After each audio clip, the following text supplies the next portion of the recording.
বিশিষ্ট সাহিত্যিক ও কবি সুনীল গঙ্গোপাধ্যায়ের লেখা একটি বিখ্যাত কবিতার নির্বাচিত অংশ আজ আমি পাঠ করে শোনাচ্ছি। কবিতা ভোরবেলার স্বপ্ন। শুরু করছি।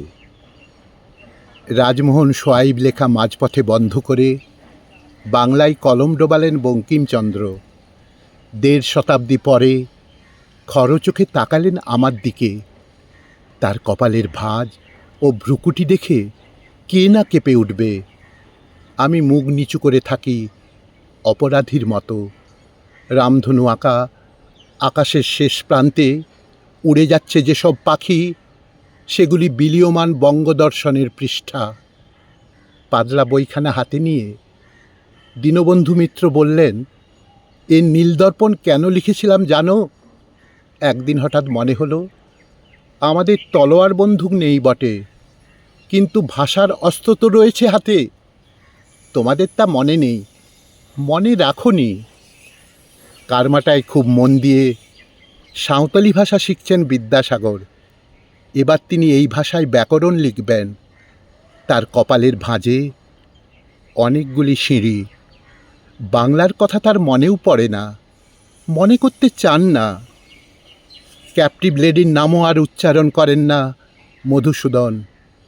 ঘরের মধ্যে অবরুদ্ধ সিংহের মতো পায়চারি করতে করতে মাঝে মাঝে বলে উঠছেন ভাঙা গলায়, হে বঙ্গ ভাণ্ডারে তব বিবিধ রতন। কৃষ্ণনগরের বাড়িতে দিলীপকে গান শেখাচ্ছেন তার বাবা।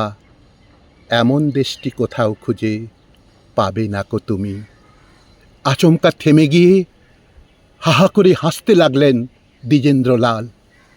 জানলা দিয়ে তাকিয়ে বললেন, দেখ দেখ, কি ভেবে লিখেছিলাম, আর আজ তার কি অর্থ। সকল দেশের রানী যে চাকরানী হতে চলেছে এই দেশ।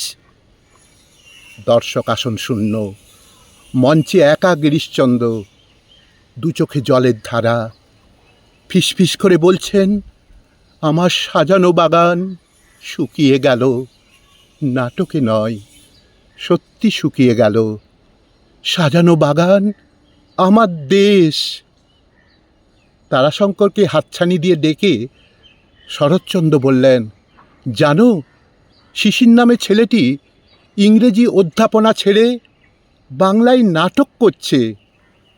তারাশঙ্কর বললেন, কে শিশির? আজ তাকে কেউ চেনে না। দাদা, সত্যি কথাটা শুনবেন?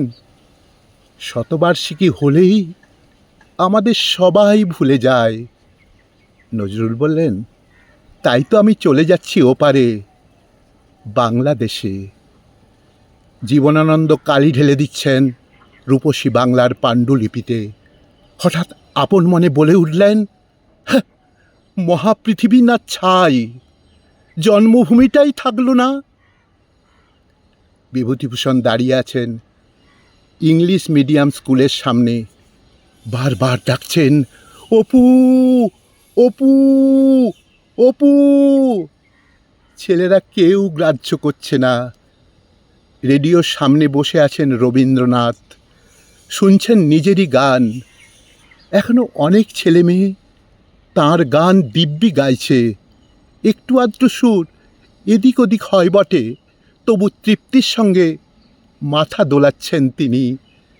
একসময় খেয়াল হলো, তার একটা গান তো কেউ আর গায় না, সীমান্তের ওপারেও না এপারেও না। সহ্য করতে পারবেন না বলে এতদিন সীমান্ত দেখতে যাননি, আজ গিয়ে দাঁড়ালেন সেখানে। এখন শিলাইদহে যেতে তার ভিসা লাগবে। নিজেই গলা খুলে ধরলেন তার সেই প্রিয় গানটি।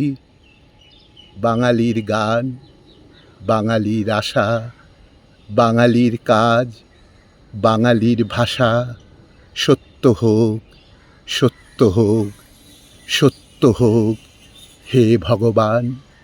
বাঙালির প্রাণ, বাঙালির মন, বাঙালির ঘরে যত ভাই বোন, এক হোক, এক হোক, এক হোক, হে ভগবান।